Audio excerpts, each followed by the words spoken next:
Midnight does not ask permission at Windsor. It arrives on felted steps and tightens every hinge. Word moved like a draught under heavy doors. An old clause woken, a signal sent from the Princess Royal's office, an instruction for the household to rouse itself and dress the hour. No announcements, no carriages on the gravel, only the quiet choreography of crisis as lights came on in rooms that prefer darkness, and phones rang with that particular brevity reserved for matters that cannot be UN heard. There are protocols so rarely invoked that even those paid to remember them must read the margins twice. This was one of them, a safeguard written for storms, not weather, and brought out because someone decided the horizon had changed. Anne has never been sentimental about power. She has seen what it does to rooms and to men and to calendars, and she has made a lifelong habit of choosing duty over drama. Those who mistake her economy of speech for softness do not understand that the most reliable hinge in the House of Windsor is the one that does not creak. She read a letter in a hand she had known all her life, a hand that never wasted a line. It did not name names. It did not need to. It spoke, in that plain, almost austere register, of the Crown as a trust and of the corrosion that begins when private advantage masquerades as public service. The paper was not a relic. It was an instruction. The late Queen's voice, pared back to its iron, told her daughter what must be done when the future is put at risk by a present that has forgotten itself. Once you are taught to read a pattern, you cannot unsee it.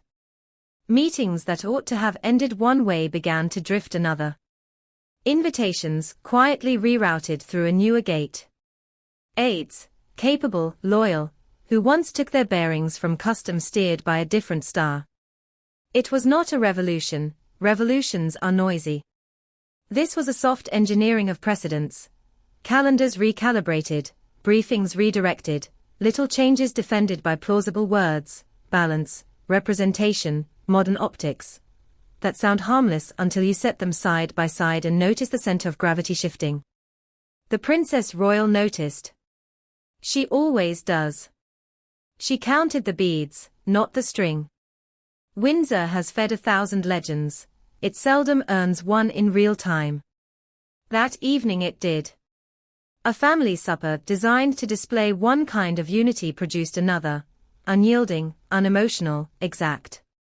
Anne's voice, low and steady, described a web no longer invisible and a risk no longer academic.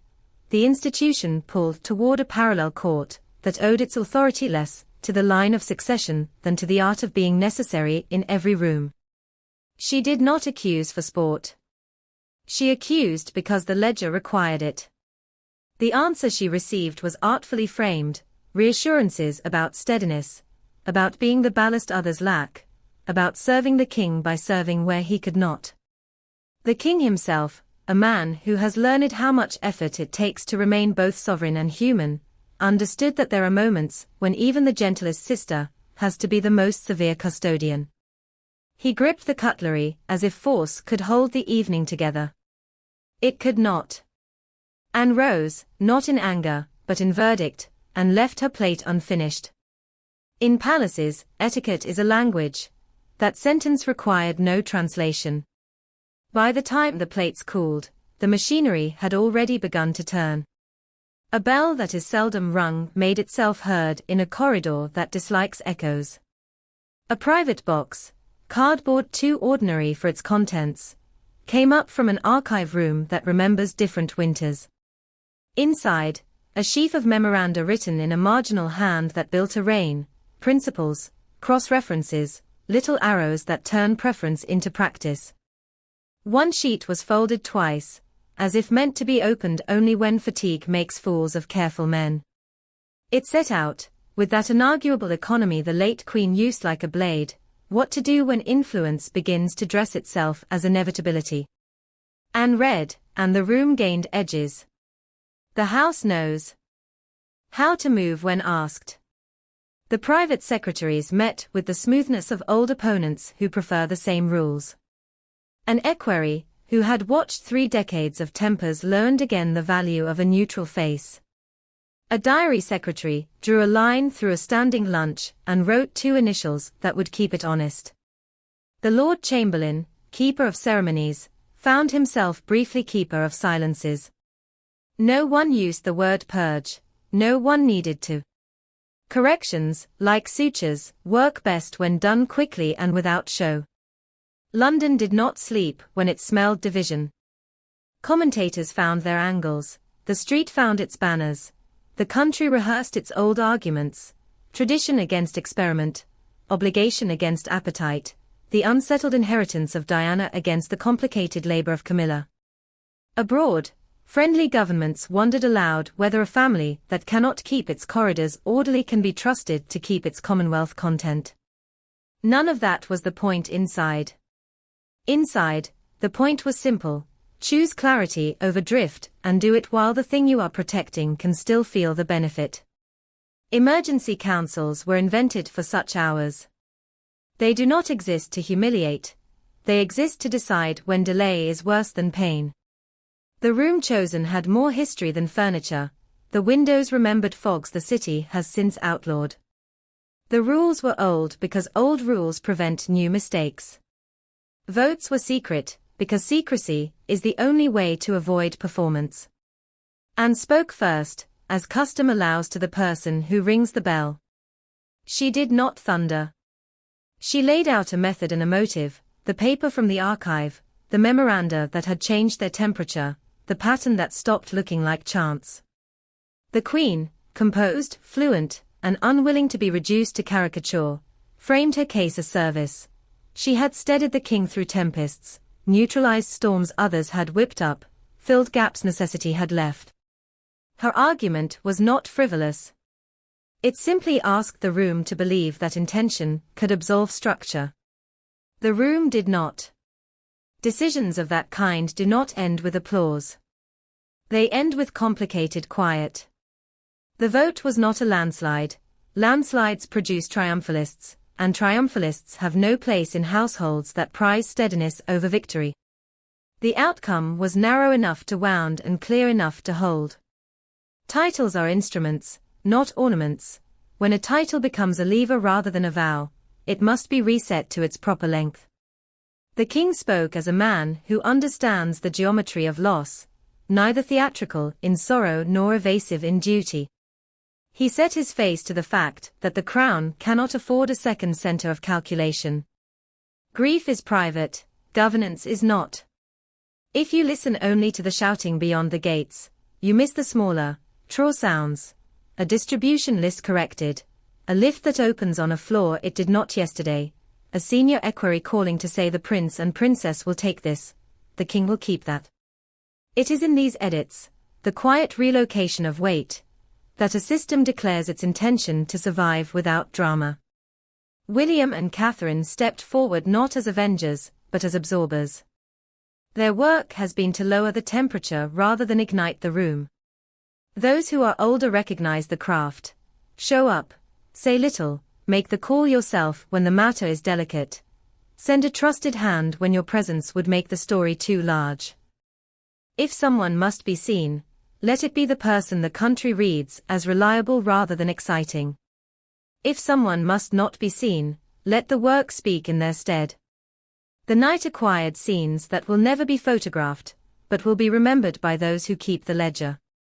A police protection rota rewritten with the in-showy competence that saves headlines later.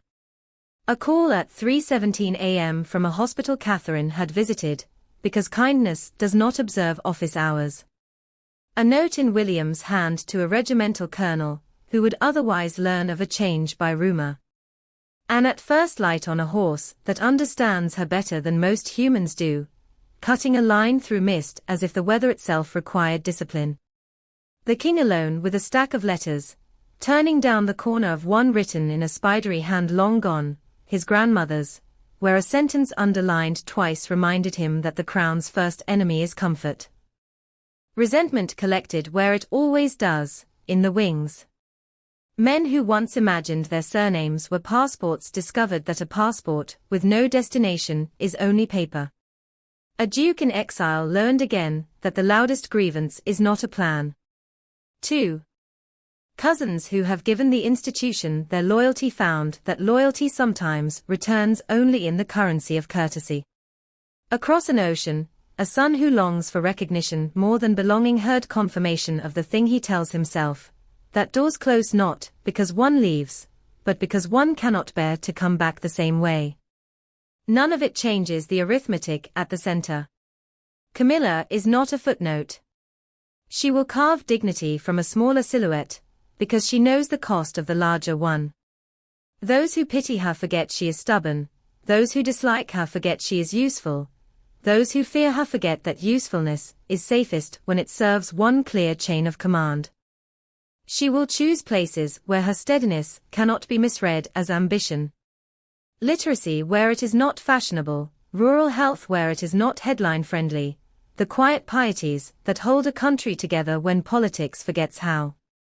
She may never be forgiven by those who prefer sainthood to service. She may not need to be.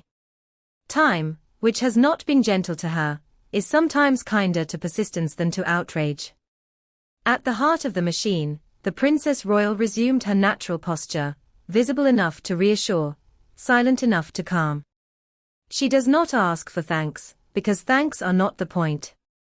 Continuity is the point, dull to narrate, essential to live under.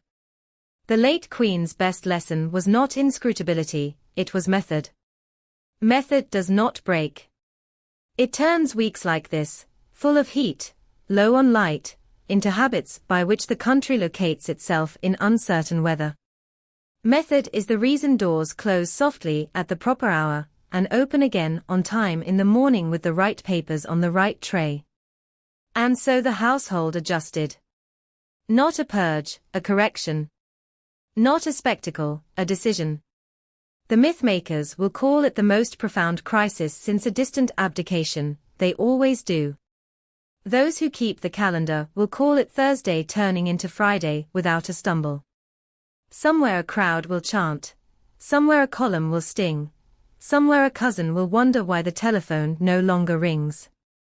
Inside, the work will present itself with the same unflattering honesty it brings every day. Here is a nation, here is its grief and its pride. Carry both, do not spill either. If the system has any sense, it will treat outrage like weather and duty like climate. Morning found London pretending not to stare and failing. The flag on the palace roof did what flags do, said nothing and meant plenty. A postman, unbothered by history, slid envelopes through a slot that has seen more upheaval than most parliaments. Tourists took pictures of gates that have outlasted their cameras. Somewhere in a village hall, a kettle boiled. Somewhere in a barracks, boots were laced. Somewhere in a cathedral, a verger laid out hymn numbers for a service that will be attended by people who have learned to prefer steadiness to spectacle. The monarchy, which is only ever the arrangement of human beings around an idea, moved from night to day without losing the thread. If there is a moral, it fits easily on the fold of an old envelope. Protect the line, protect the dignity, protect the work. Personal histories will tug and flare, rooms will bristle, letters will be opened that were meant to sleep another decade. But the crown survives not by winning arguments, rather by refusing to be won. Midnight made its claim, morning met it with method. The rest, the grievance, the theatre, the surety that every correction is a conspiracy, belongs to people without rooms to tend.